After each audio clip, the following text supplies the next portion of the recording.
राजधानी लखनऊ में भाजपा राज्य मंत्री स्वतंत्र प्रभार कपिल देव जी से नगर निकाय चुनाव के मुद्दों पर खास बातचीत।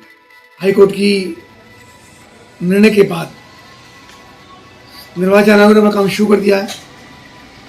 रिजर्वेशन जारी कर दिए हैं और रिजर्वेशन के बाद एक सप्ताह के लिए आपत्तियां मांगी गई हैं।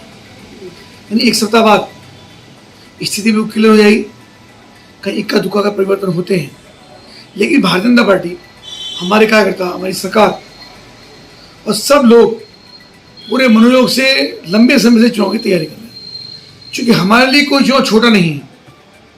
हम प्रधानी की चुनाव की तैयारी भी करते हैं, हम बीडीसी की तैयारी भी करते हैं, ब्लॉक प्रमुख की तैयारी भी करते हैं, जिला पंचायत सदस्य की तैयारी भी करते हैं। अभी कोऑपरेटिव बैंक के चुनाव चल रहे हैं, हम उनकी भी तैयारी कर रहे हैं और उसके साथ साथ नगर निकाय की भी तैयारी हमारी चल रही है। यानी भारतीय जनता पार्टी किसी चुनाव को छोटा नहीं मानती, सबको महत्वपूर्ण मानती है और इसके माध्यम से अधिक कार्यकर्ताओं का समायोजन भी होता है। सर, महिला सीट है लखनऊ की और लोगों को उम्मीद है कि एक बार फिर से शायद संयुक्ता भाटिया खड़ी हो सकती है। पर ये नहीं है ना, लखनऊ हो या लखनऊ के अलावा अन्य नगर निगम हो या निकाय हो या टाउन एरिया हो, उन सब में भारतीय जनता पार्टी का निर्णय, प्रदेश अध्यक्ष का निर्णय, संगठन का निर्णय, यही अंतिम निर्णय होता है। तो नया उससे पहले किसी के बारे में ये टिप्पणी नया होगा कि पुराना होगा, ये होगा कि वो होगा, इसका ना औचित्य ना भारतीय जनता पार्टी में ऐसा होता है।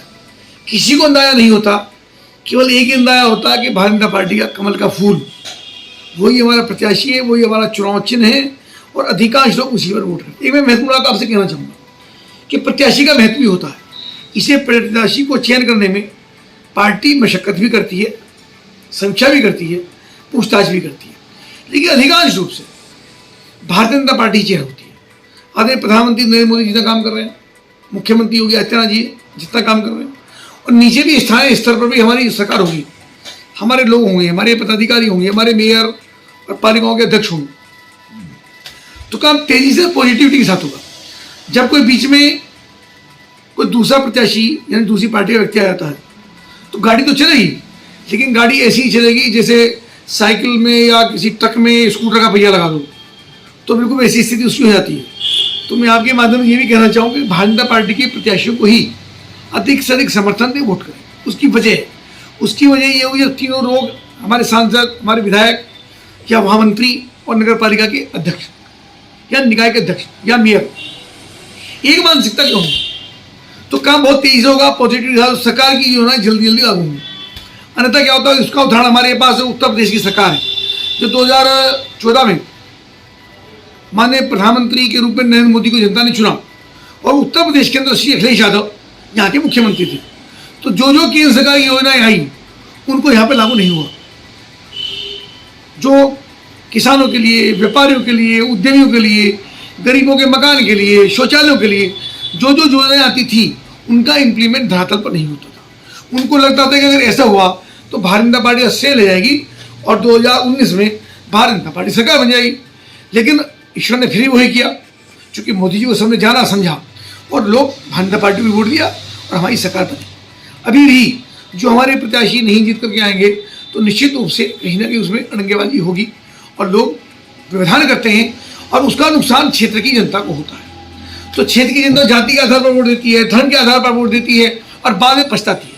मेरा ऐसे सब लोगों से निवेदन है कि वे सब लोग भारतीय जनता पार्टी को वोट करें, तेजी से विकास भी होगा, उनकी बात सुनी भी जाएगी और प्रधानमंत्री का संकल्प है जिस आधार पर प्रधानमंत्री जी, मुख्यमंत्री काम कर रहे हैं, सबका साथ, सबका विकास, सबका विश्वास और सबका प्रयास, इस संकल्प के साथ भारतीय जनता पार्टी काम करती है और हमारी सरकार स्थानीय स्तर पर भी बने, निकाय में लोग चुनाव जीत कर है, इस संकल्प के साथ काम। अब देखिए, ढंग का कोई विषय नहीं हो रहा।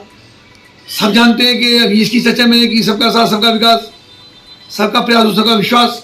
प्रधानमंत्री जी मुख्य एक बिंदु आप नहीं बता सकते पूरे प्रदेश में, पूरे हिंदुस्तान में जो धर्म के आधार पर हुआ हो, जो हिंदू और मुस्लिम के बीच में भेद बांटा गया हो। सबका कल्याण हो रहा है, सबके कल्याणकारी योजनाएं चल रही हैं। मुस्लिम की बेटी बराबर रूप से पढ़ने का अधिकार रखती है, हिंदू की बेटी पढ़ती है। शौचालय, मकान, हेल्थ इंश्योरेंस, हर घर को जल, हर घर को नल से जल, सड़कें, इंफ्रास्ट्रक्चर सबके लिए बराबर रूप से हो रहा है।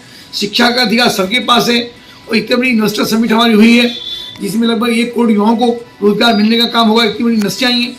उत्तर प्रदेश में तत्कालीन मुख्यमंत्री श्री अखिलेश यादव जी की सरकार में जब इनकी इन्वेस्टर समिट होती तो दिल्ली में, बॉम्बे में होती थी। आज इन्वेस्टर समिट उत्तर प्रदेश के अंदर हुई है।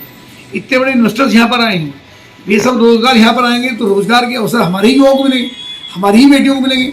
तो बिल्कुल सरकार हमारे विभाग के माध्यम से भी, व्यवसाय शिक्षा कौशल विकास, उसके विकास के विभाग के माध्यम से भी सरकार लगातार काम कर रही है, युवाओं को प्रशिक्षण करने का काम कर रही है, और लगातार पूरे मोटिवेशन का काम कर रहे हैं, धरातल पर रोजगार भी उतर रहे हैं, और लोगों में विश्वास भी लगातार बढ़ा है।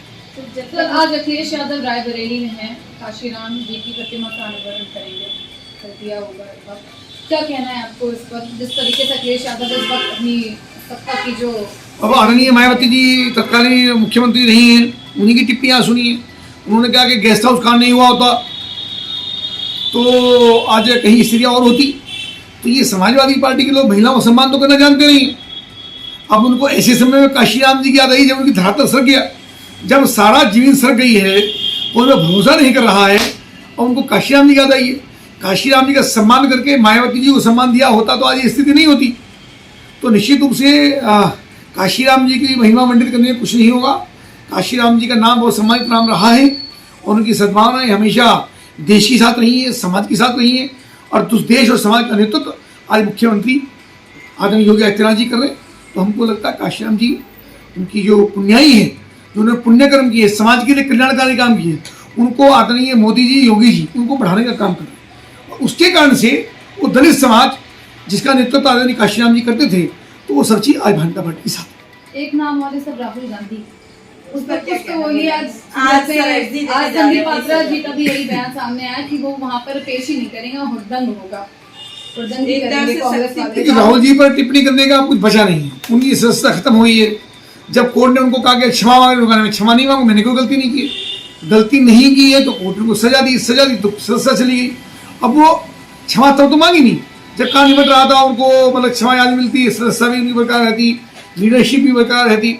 आज जब उनको लग रहा है तो लोगों के कहने में, दबाव में, पता नहीं किस कारण से वो कोर्ट के सामने जाकर के अपनी दोबारा याचिका यानी क्षमा याचना फिर करना चाहते हैं, अपनी अपील करना चाहते हैं। मुझको तो लगता है कि राहुल गांधी जी को जनता नकार चुकी है। और जनता की बात छोड़िए साहब, कांग्रेस ही नकार चुकी है। कांग्रेस में कोई लीडरशिप उनकी बची नहीं है। कांग्रेस ने पूरे हिंदुस्तान के अंदर उनकी सदस्यता के ऊपर कोई प्रदर्शन नहीं हुआ।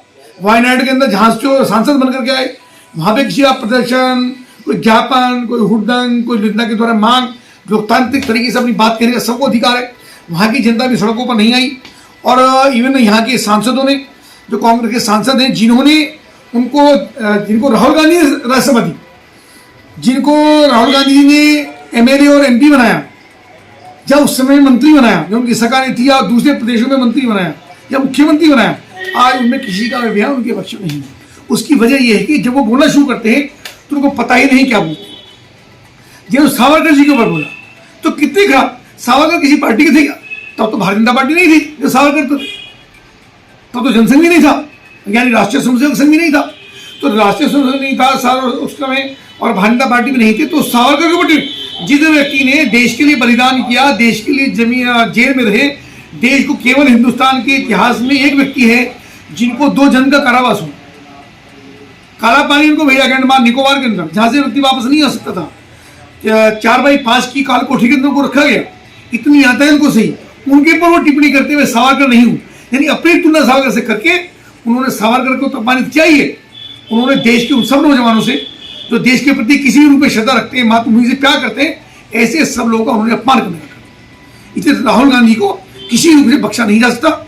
राहुल गांधी की जो टिप्पणी है सावरकर जी के प्रति, सावरकर का अपमान, कोई हिंदुस्तानी, कोई नौजवान, कोई राष्ट्रभक्त, इवन विरोधी पार्टी के लोग भी सावरकर जी का अपमान बर्दाश्त नहीं कर सकते। ऐसा